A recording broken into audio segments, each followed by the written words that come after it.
Let's look then at number 7. I'm going to maybe spend a little bit more time on this one. So number 7, good definitions in symbolic terms, is the dynamic perfection of a completed cycle. That sounds great. Let's see if we can actually unpack that. For example, a week, 7 days to a week. 7 notes to a scale, because when you hit the 8th, you're in a new scale, right?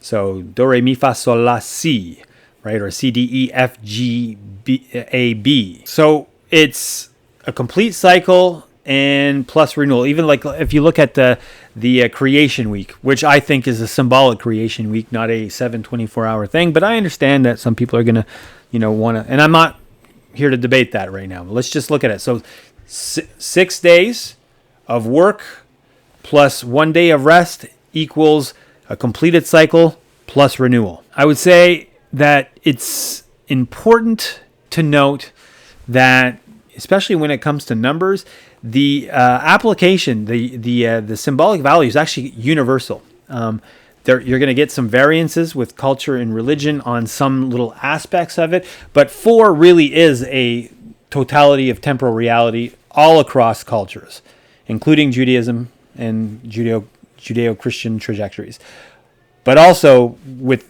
Hinduism and Islam and various pagan religions and Eastern philosophies. This is a universal thing, and this is kind of an interesting thing because everybody's fishing in the same pond here. It's just that you're not always on the same side of the pond, and you're interpreting events in very specific ways. So, like a history of religions, right? And I speak to you as a believing Christian. So, right, the truth, and I'm unapologetic about that, right? Jesus Christ is the truth. But that doesn't mean that there isn't a little bit of truth in various systems of belief, right? I mean, everybody's fishing in the same pond. We're all dealing with reality.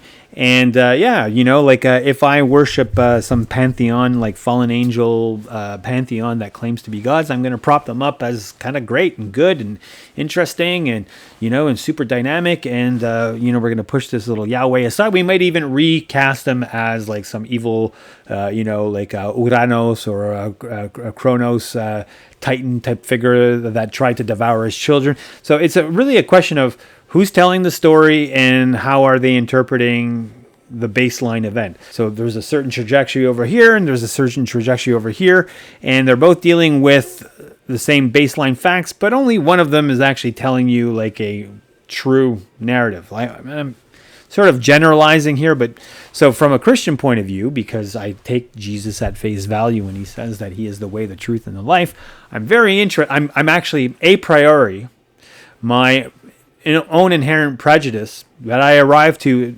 regardless of how I got there. I mean, for me, it's like a really process. It was a process of logos investigation, right? Of reason and all the rest of it. But no matter, I'm going to be fully transparent and say it's an a priori prejudice that I would actually maintain that this is absolutely true and that everything else is like kind of a little bit like not true, right? So there's a universal understanding with numbers, and this notion of dynamic perfection of a complete cycle is actually a universal, all cross-cultural. So it's interesting. So as an example, the worship of Apollo in Greco-Roman culture, ceremonies and rituals and liturgy was held on the 7th day of each month, right? Or for instance, with the Greeks, you got the 7 Hesperides, you got the 7 gates of Thebes, you got the 7 strings on a lyre. It's definitely not something that it's a universal sort of understanding. But again, you're going to understand this a little bit differently because going back to Revelation, if you're looking at the dynamic perfection of a complete cycle associated with the number 7, then think about it. 70 times in the book of Revelation, and the 7 as a cyclical progression of God's judgment on the earth happens. Like you got 7 seals, 7 trumpets, 7 bowls of wrath. So that's 3, right? That's a divine number. 3 times 3 sets of 7, each with 7, and which like you need the perfect totality of God's judgment on the nations and on his people. It is the absolute consummation of something that's been building up for the entire period of history. It is, in fact, the end of history for those specific reasons, right? So if we look at that, you're looking at 7, the fullness of the universe in motion. 7 is a universal symbol of wholeness, of totality. That brings me back to the churches, right? So when I say 7 churches, it's the church in its totality in space and time. That is how we are to understand the message to the 7 churches. Not just specifically to those churches, which did actually, yes, exist at a specific moment in time. But not just those churches, but the church in its totality, right? And when we get to the end of time, we're dealing with history, the necessity of the end of history, the totality of history. In John's literature specifically, because now I want to say, well, how is 7 used in John's gospel, and ultimately here also in the book of Revelation? Well, in the gospels, it's all about the totality of Jesus's divinity incarnated in the flesh. 7 miracles, 7 references to I am. 7 is mentioned 40 times in the book of Revelation, and 40 is actually an interesting number in and of itself, because 40, right? How many days did it rain on the earth during the time of the flood? 40 days and 40 nights, right? How long did the ancient Israelites wander around in the wilderness? They wandered for 40 years. It was a time of judgment, right?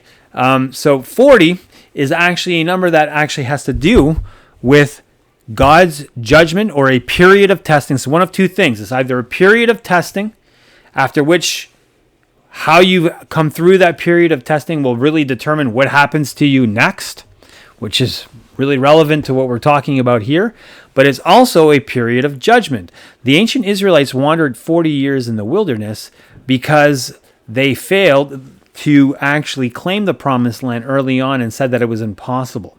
They also were being judged for their idolatry, right? So that whole generation that refused to actually lay claim to God's promise, the promised land, perished in the wilderness. So that's kind of interesting too, because that entire generation never made it to the promised land. So just because you are part of God's chosen people, you should bear in mind that those who were brought out of Egypt, out of paganism, out of the world, an entire generation perished in the wilderness for failure to actually fulfill the promise. For failure to somehow, like somewhere along the way, faith was lost and attention was given to other deities.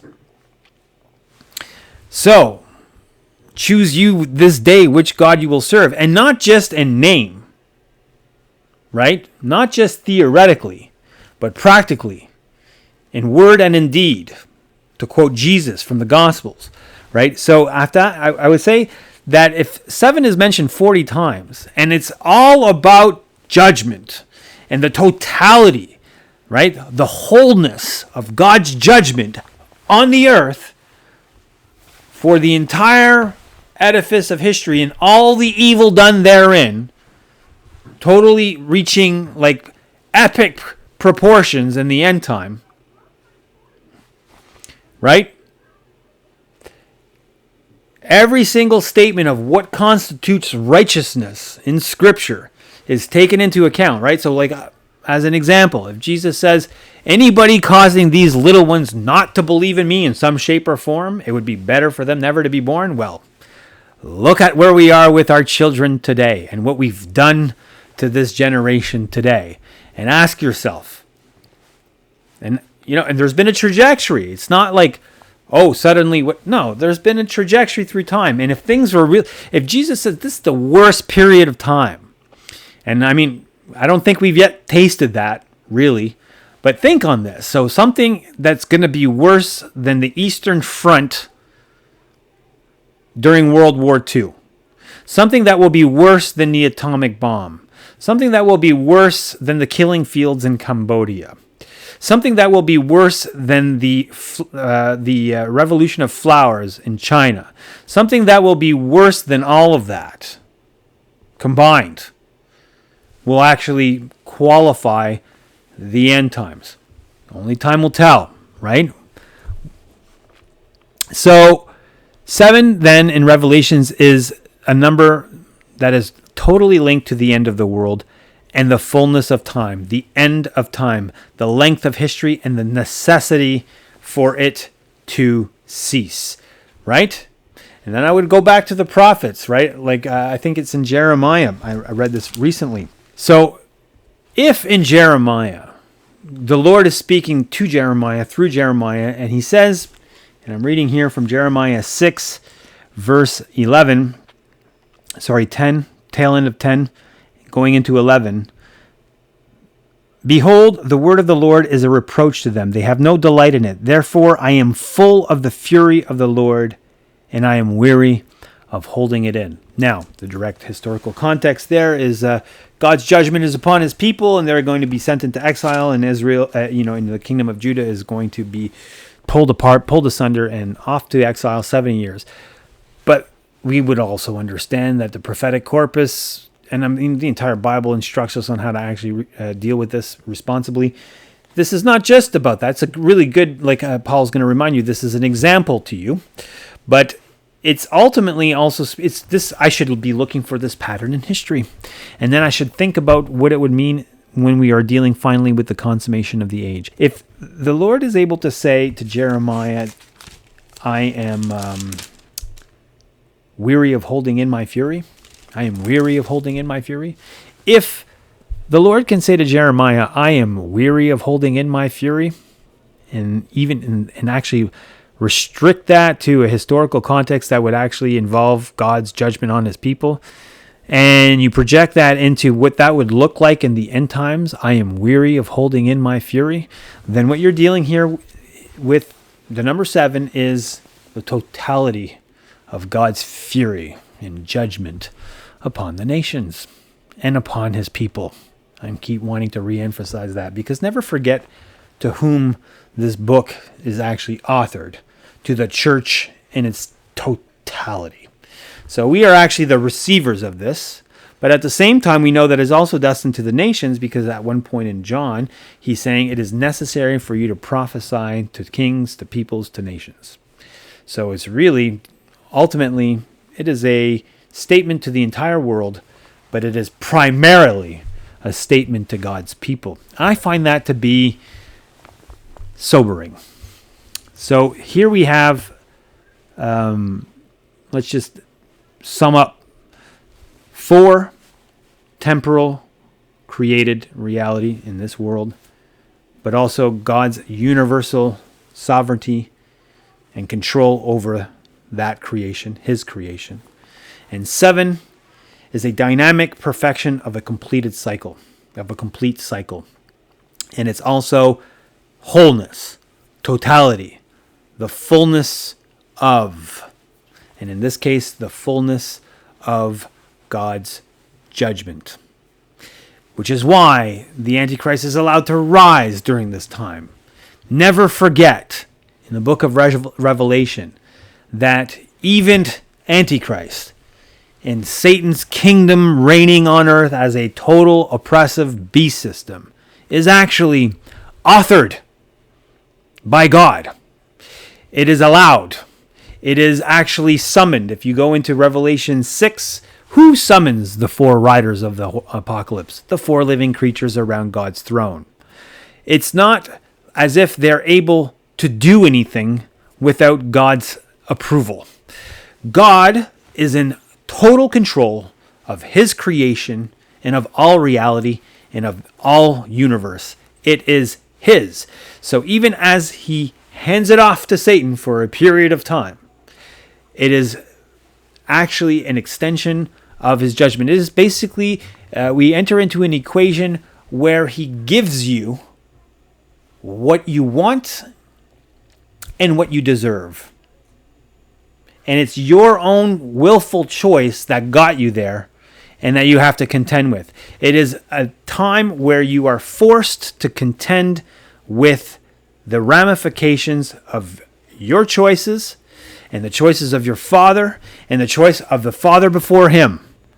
right? This is a intergenerational issue here now, because if we have arrived at this place, it is because our fathers and our fathers' fathers and our fathers' fathers' fathers and our mothers and our mothers' mothers and our mothers' mothers' mothers, each and every one of us ultimately as individuals have contributed to this consummation of the age, this moment in time, and we all have to deal with that. So this, I mean, the prescription, without a doubt, is to do what was encouraged in the prophetic corpus, which is to actually, my advice would be for you personally as an individual to get right with God and actually learn something about righteousness in the shadow of this thing, right? Because at the end of the day, you are contending with God's judgment, and on what side of that judgment are you going to fall?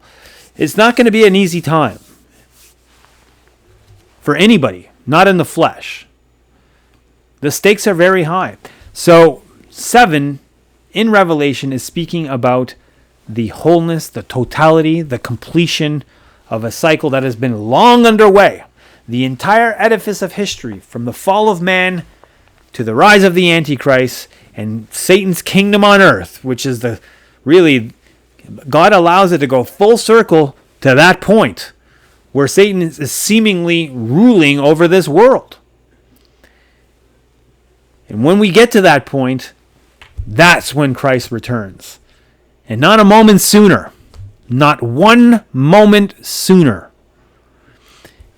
And that will be the consummation of the age. So when we move into Revelation 6, chapter 6, we're going to be looking at a summary of events that will unfold in greater detail as the chapters progress. So for now, we've looked at 4, we've looked at 7, and now let's look in the next video at the symbolic meaning of book or scroll and the symbolic meaning of seal. And then after that, we will have then at least we are sort of equipped with some key symbols that are going to really be put into motion in the following chapter. And because we already know what they mean, we won't have to unpack them as we're actually unpacking a bunch of new information.